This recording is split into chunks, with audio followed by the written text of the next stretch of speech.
Professional Rodeo Cowboy Association website credits Trevor Brazile for earning 23 world titles.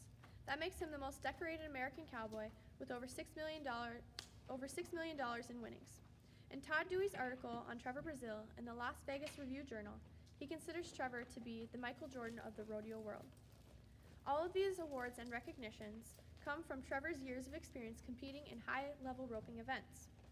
I'm going to explain and show what skills are necessary for athletes to compete in roping events so that the next time you go to a rodeo, you will have a greater appreciation for it and enjoy it more. To become a successful roper, it takes the right horse, it takes building a partnership with that horse, and it takes dedication to build your skill in handling a rope. I have 2 third-place winnings in 4-H state roping. I have won 4 buckles in separate events involving roping, and I have helped teach local roping clinics. I just really love to rope, and I want to share that with you. First, I'm going to talk about what is considered a good rope horse. Next, I will talk about building a relationship with that horse. And lastly, I'm going to show some skills of how to use a rope. One thing a lot of people don't understand about rope horses is that they usually enjoy their job. A classic rope horse is big, sturdy, and fast enough to keep up with that cow.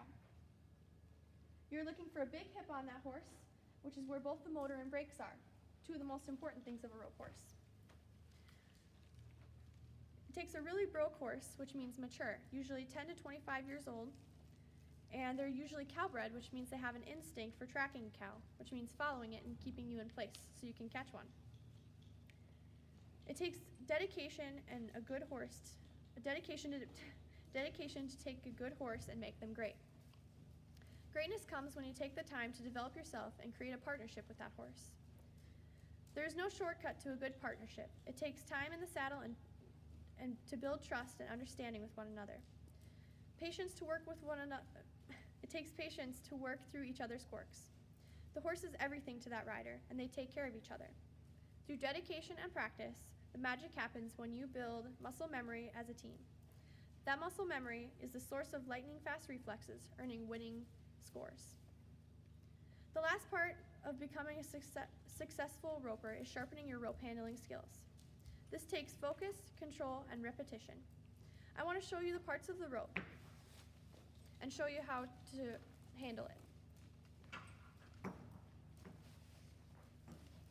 On the rope, we have the Honda. This is how to make your loop bigger and smaller. We have the loop, which is how you catch your cow. The spoke, which is the double-stranded portion, which keeps your loop open when you swing. You want to back up a little bit, Karina?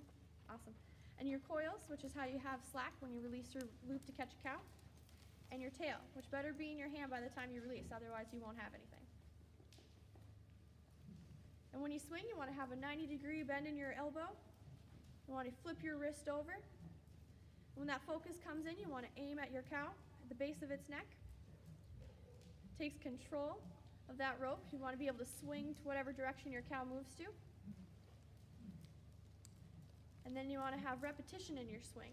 Keep it even. And then put all those 3 together and release.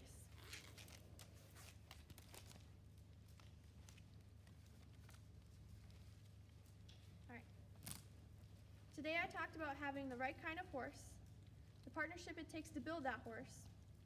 I talked about the technique of using a rope, and I talked about the technique of using a rope. Roping is a lightning-fast and complicated sport that takes dedication, practice, and the right combination of horse, rider, and roping skills to be successful. I hope that the next time you go to a rodeo, you are able to see that event through this information and enjoy the caliber of athletes that compete more fully. Thank you.